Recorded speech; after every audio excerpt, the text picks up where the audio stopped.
Cataraqui Source Protection Authority and others are responsible to implement the Cataraqui Source Protection Plan. The plan includes policies to regulate drinking water threats across the source protection area. All policies in the plan are intended to fill gaps in the existing water protection framework.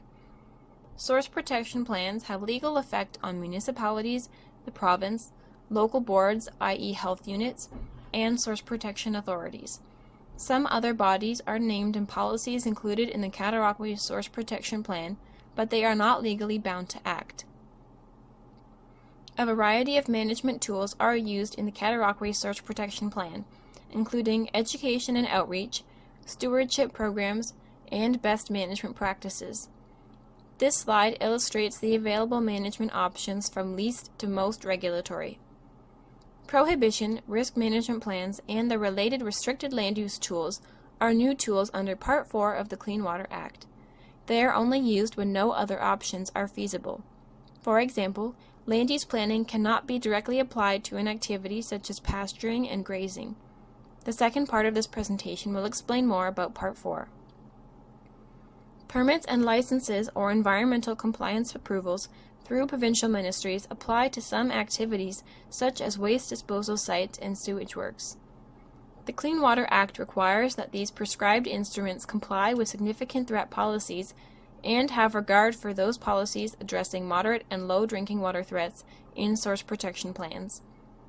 Similar to environmental compliance approvals, land use planning policies are either comply with or have regard for depending on whether it is addressing a significant or a moderate or low drinking water threat. The balance of the tools are used as appropriate. They generally address moderate or low drinking water threats or complement other more regulatory policies. However, in the limited circumstances where they are used to address a significant drinking water threat, it is necessary for the body identified to comply.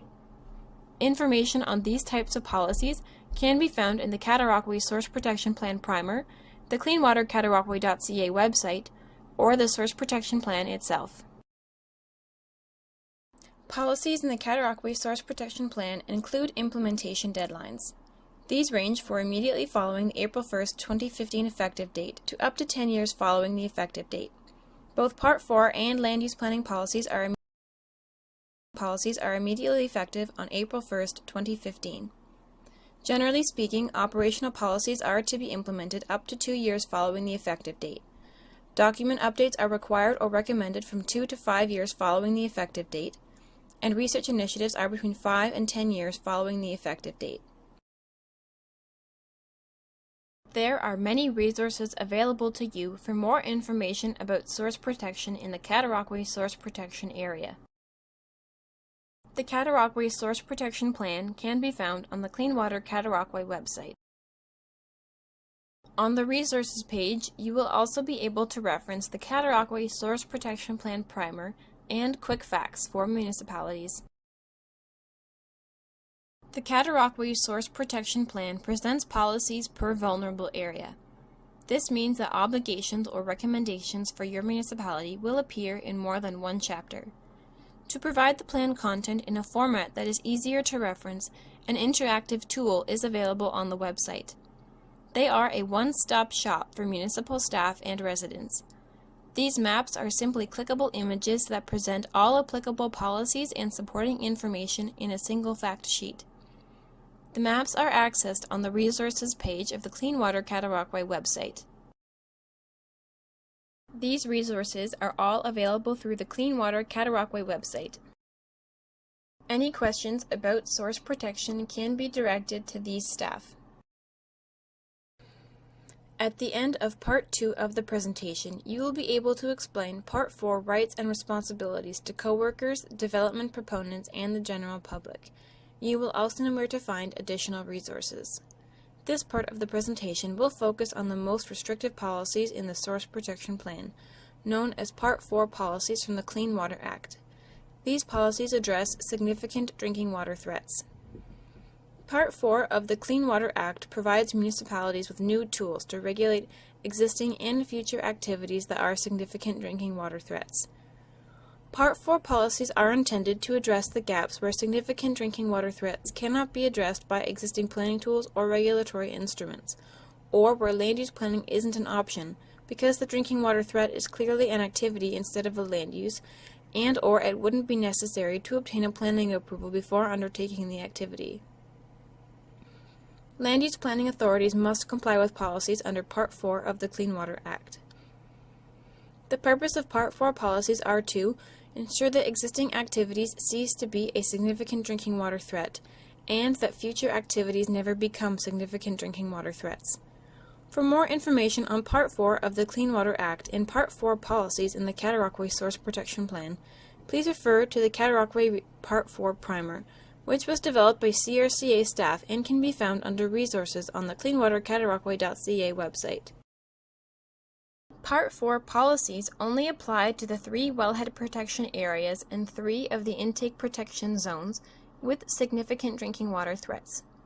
This includes Sydenham Intake Protection Zone, Cana Wellhead Protection Area in Kingston Mills, James W. King Intake Protection Zone in Gananoque, Lansdowne Wellhead Protection Area, Miller Manor Wellhead Protection Area in Mallorytown, and the Brockville Intake Protection Zone. The Lansdowne Wellhead Protection Area includes most of the village of Lansdowne and consists of a mix of residential, parkland, institutional, commercial, and agricultural land uses. There are approximately 750 people in the village that get their water from 2 municipal wells that are owned by the Township of Leeds and the Thousand Islands and operated by the Ontario Clean Water Agency. Properties in the Wellhead Protection Area that are located north of the municipal wells are serviced by private wells and on-site sewage systems, i.e. septic systems. Part 4 policies apply primarily to the red areas and in the orange area to a lesser extent.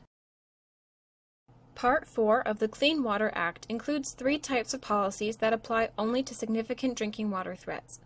The types of policies are highlighted here and will be explained in more detail during this presentation. A Part 4 primer for the Cataraqui Source Protection Area has been developed and is available on the Clean Water Cataraqui website. On this slide, the image of the Cataraqui Source Protection Part 4 primer is a hyperlink to the primer where it is posted on the website. Please feel free to explore the primer to enhance your understanding of Part 4. Part 4 policies are the responsibility of the municipality where the policies apply. The Clean Water Act permits a municipality to maintain their responsibility or to transfer it to another body such as the Source Protection Authority. Within the Cataraqui Source Protection Area, 6 of the 7 municipalities where Part 4 policies apply have entered into agreements to transfer enforcement responsibility to the Cataraqui Source Protection Authority.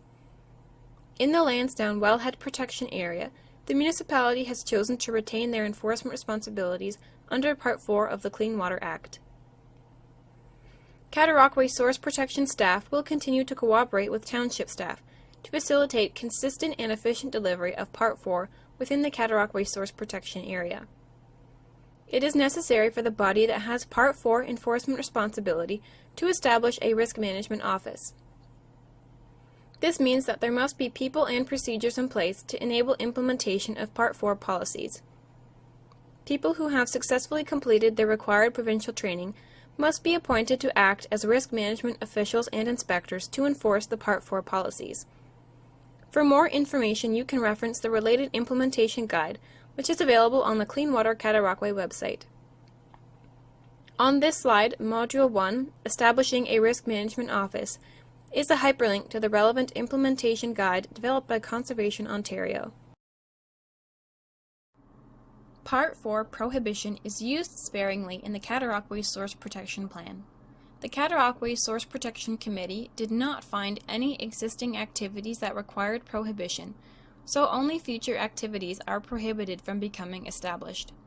As was mentioned previously, Part 4 policies are used to fill gaps where no other management tool is feasible.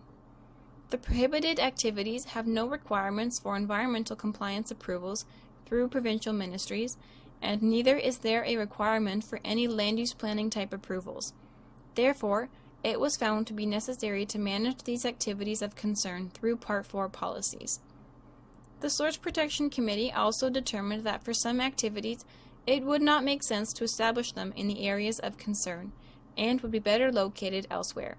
For example, livestock grazing and pasturing may be classified as a significant drinking water threat and prohibited near an intake or a wellhead protection area. However, this activity would not be consistent with current development patterns and is unlikely to occur, even if it was not prohibited in the Source Protection Plan.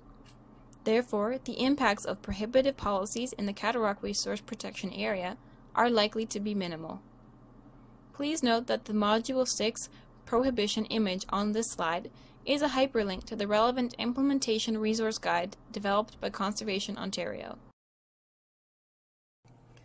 The image displayed on this slide is the interface for the interactive maps. The blue arrow points to the zone closest to the supply wells for Lansdowne. Wellhead Protection Area A is highlighted in blue on this slide.